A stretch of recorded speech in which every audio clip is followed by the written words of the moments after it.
I'm just confused. I would say a cutter now. That's what I would do. Oh man, he just can't hit it. Goodbye. See you attack Buster side. It's intense. Yes! What is happening? Welcome to another pitcher video breakdown. We're going to talk about, Taj Bradley. Okay, so Taj Bradley, he's done some wonderful things. He set like records for K- walk rate over his first 100 innings. He's struck out 10 guys yesterday against the Red Sox, and he struck out the first 3 batters of the game. I think it was something nuts about like 8 strikeouts in the first 3 innings, and he still allowed 500 runs. And this has always been the thing, is like, we know that he can get strikeouts, but we also know he's so volatile. So let's watch him against the Red Sox. Let's see what he does. If you don't know Taj Bradley, Rays pitcher, is his second year in the bigs. And there's the first pitch, cutter. And that's actually a really good one. That's coming in inside. He's giving him a strike there, Hamilton. Fine, you just want to go inside corner. It's whatever. He tries to tug it there. Well, he doesn't try to tug it. He tugs it there. This cutter is more lively than your traditional one. It's not like your, say, Joe Musgrove cutter. It's not even like your Clark Schmidt one that we saw in that video that you could check out. But as you can see really with the description above of this game, you'll see that Taj Bradley really leans in on this cutter, right? You can also see that he was actually really good throwing this one glove side in this one against the Red Sox. He's really 4-seamer, cutter, splitter, has some curveballs in there as well. The biggest problem is that he doesn't always know where it's going. And I would actually say in this start, for the most part, Bradley did have a good job, did do a good job of getting this around the zone as much as possible. And that it's all the setup that this is an electric 4-seamer. I mean, the vert on this pitch is elite. That is vertical break. The way that Bradley comes in on it, it's just so hard to know exactly where this thing is going to land. And now at 1-2, you see that kind of whiff. It's like you throw that thing again or you throw a splitter down. I would just go back upstairs with another 4-seamer. Taj Bradley tries to get cute with the splitter, and he doesn't even move. Look at him. This is the beginning. Look at him. He just, nope. Okay, throw me the next pitch. I'm ready for the next one. Thank you so much. It's just a complete waste. You throw a high fastball, buddy. Oh, and actually, that's interesting. So he throws a low fastball. Was he trying to throw a low fastball? Nope. That was supposed to be upstairs. What's interesting about fastball splitter, guys, is that you should see more of these low splitters than your typical starter. Think of Kevin Gausman. When he actually cooks, he's not actually throwing high 4-seamers, low splitters, because the separation between that splitter and 4-seamer isn't so dramatic, where guys will key in to lanes. That is, wherever the ball comes initially, they'll say if it's low, let it go. If it's high, let it fly. Right? That's the general idea. It's how it is for a knuckleball. It's how it is for 4-seamer splitter guys. Typically, because if it's low, that means that they're trying to go down and under the zone. If it's high, then that means it's the 4-seamer for for a whiff and everything. So you see this low pitch. He's just going to take this. He's just going to be like, well, that was a splitter again. No, it's not. Okay, see ya. Bye. Next guy. Oh, look, it's a curveball. 79. This is actually a really nice curveball. This one's free real estate. Of course, 0-0.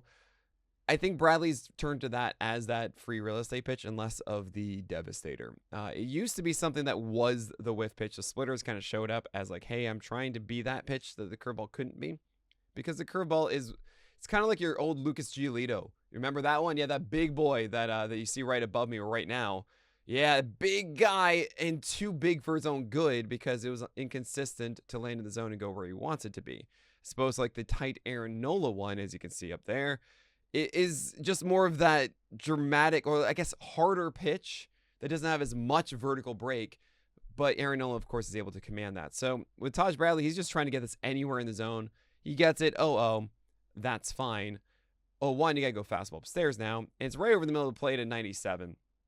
And McGuire fouls it off. He's a little bit late. He's not timed for it. And you see that, and you think, oh, this is easy. I mean, you just go higher up now. You can't hit the one that's middle. You go higher up. And he goes with a high splitter. And you can actually see here, why is McGuire swinging at this? Because he thinks it's a fastball out of the zone. Nobody sees this and thinks, oh, cool, this is a splitter that's going to come back down into the zone for a strike, so I have to swing. No, he's beat at the fastball, and he's late, he's underneath it. He lucks out by making contact on that. And that pretty much says he wants to swing at that high fastball. He wants to go for that. So if you actually throw a low splitter, you do have him. You can also probably paint low too. I mean, I think anything here really works except for like a fastball that lands right here because McGuire probably can hit that one. So let's see what we get 0-2 here. And he tries to go upstairs, and yeah, there's the Taj Bradley experience. This is not a really like polished, absurd command guy. Like he's effectively wild, essentially. So 1-2. Let's see what we get now. And there is that high fastball, and he gets him. If I'm McGuire, I'm a little upset at myself. Props to Bradley for making an adjustment on the big miss upstairs.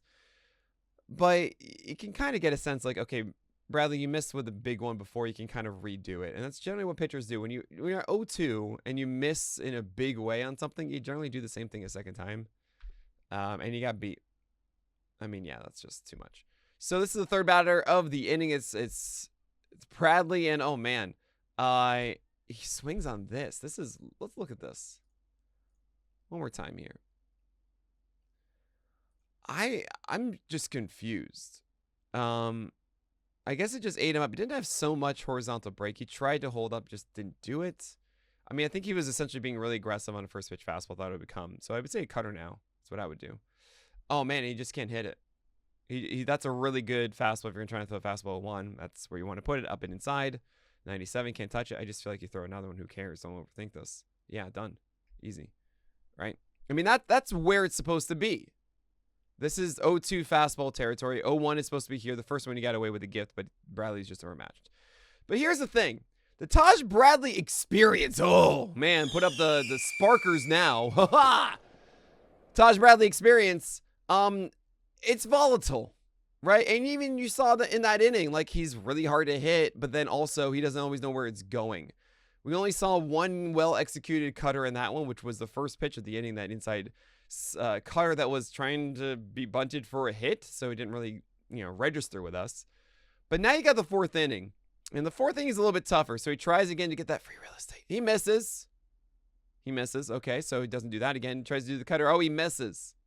Right, and keep in mind, I think at this point, Taj Bradley had 7 strikeouts, maybe 8 strikeouts in 3 innings of just perfection. And everyone's going, oh man, tune on the TV. Look at this Taj Bradley. He's dope, right?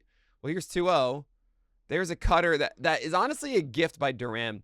At 2-0, you're really looking for a fastball that you like. And if it's not what it is, you don't swing at it.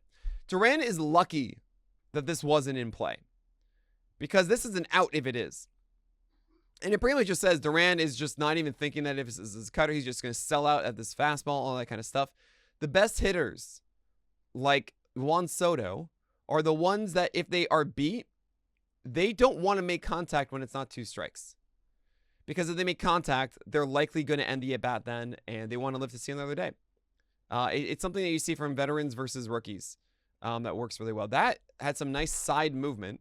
So much so that you get the head now. Look at this. All this beautiful, okay. I don't know why. Because you don't really want the splitter here. The splitter is supposed to be down here. You're supposed to roll over and you're supposed to get, an out to first base. That's the whole idea of a splitter at 2-1 there. You're not trying to get a whiff at 2-1, guys. The only time that you really, really want a whiff in baseball is 2 strikes. I know that sounds crazy. What, Nick? Ball and play means there's a chance. Right. But you want an out. And the thing is, every pitcher will tell you, I want the 90% chance of an out.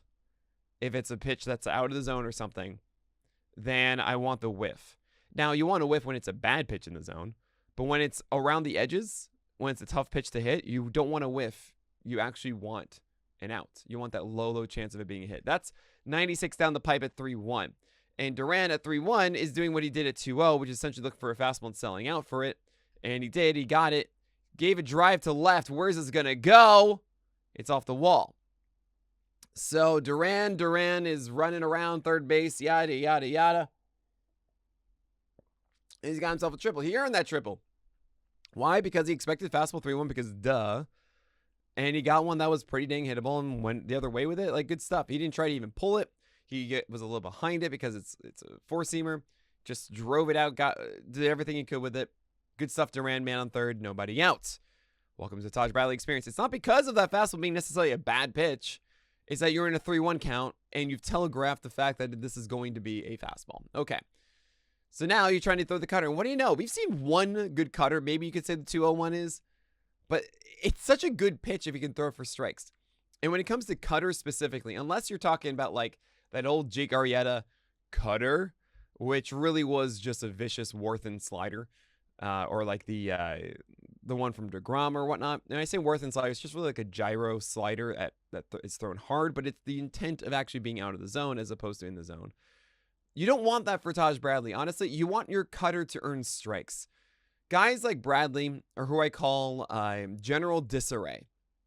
And general disarray is where they're essentially aiming down the middle, and they're just hoping that this stuff is in the zone well enough. Like, generally, the four-seamer is going to be over here. Okay, they're hoping the splitter's here, but when it comes to the cutter, just should be like this.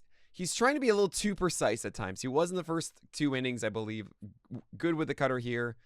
But we've seen this, and this, and this, and that, and this. That cutter is what ties the room together. And actually, if you think about another former Rays pitcher that is, I would say, the best comp to Taj Bradley is Tyler Glasnow. I know it sounds kind of nuts, but remember him throwing wherever fastballs and then having this big breaking ball that was really hard to hit. Like, you can call that the splitter if you want now for Bradley. But what really tied the room together was the rug, the slider for Tyler Glasnow, which is by far his best pitch because he throws so many strikes with it. It is so hard to figure that one out versus the four-seamer. And he throws strikes with it. It's in the zone. It's not tugged like this, like Taj Bradley. Okay, so 1-0 here. You have this, which means you're probably not going to go back to the cutter, which means you're probably going to go back to the heater right now. Oh, and that's beautiful. And you throw the splitter, and not only do you throw it, you execute it. This is a strike all the way through. Abreu selling out for it because he's just like me, thinking you just messed up with the cutter at 1-0. You're not going to throw another one here. You're going to throw another fastball because you can't throw the splitter for a strike. That's huge. Oh, yeah, and we get the... Oh, my gosh. If you saw the Clark Smith video, you know my favorite thing. This is my favorite thing. Look at this. Yep. Gotta give me that catcher mitt seal of approval. That's like a fist bump. That's so good. 1-1. Yeah, you throw another one. Yeah. So why does he throw another one here at 1-1? Because he was just able to throw for a strike and saw that Abreu was out in front with the fastball. And here's the thing. This is the right pitch call. It is not the right pitch. And what I mean by right pitch, look where this thing is. Tugged in here. He's out in front of it already and just pulls it down the line. That's a double. Yep. There's a run. Taj Bradley experience. He's getting beat because he can't throw good strikes. Okay. Man on second, nobody out. We try again. What do you know? The cutter, it misses. Oh my gosh. You're being too cute with the cutter, okay? You need that extra T. There's a fastball at 96. That's away. And Tyler O'Neill is Tyler O'Neill. What does that mean? He's a big boy with a man on second. Big boys, the man on second, they like fastballs. All they want to do is they just want to hit that runner in from second base. They want to keep the carousel moving. He gets a pitch that he can drive, and it's straight to center. And, oh, that is lucky Taj Bradley. This is also the place where I really don't like fastballs, especially if you have an effective one that is of good velocity. I think the easiest pitch, it's not even down the middle. It's down and away, or middle away, because you're giving them extra time. The more that you go away from the bat, the later they can swing to make contact with it in a good way. So middle away for a hard-throwing pitcher just is not what you want to do. I'd rather even do middle. And that one allows it to be barreled and centered, and it just happens to be a liner straight to the center fielder. Maybe you could say a little bit out of the bat, but man, I think I got away with that one. Now you have the toughest one here. You have Rafael Devers gets it inside at 96, and he just can't get the timing. Oh! I thought I had it. Oh! So close. So close. Okay, so you get beat at that 0-1. If you're cute, Bradley, you throw a splitter now. Let's see what we get. He's not cute. And instead, Rafael Devers takes him the other way.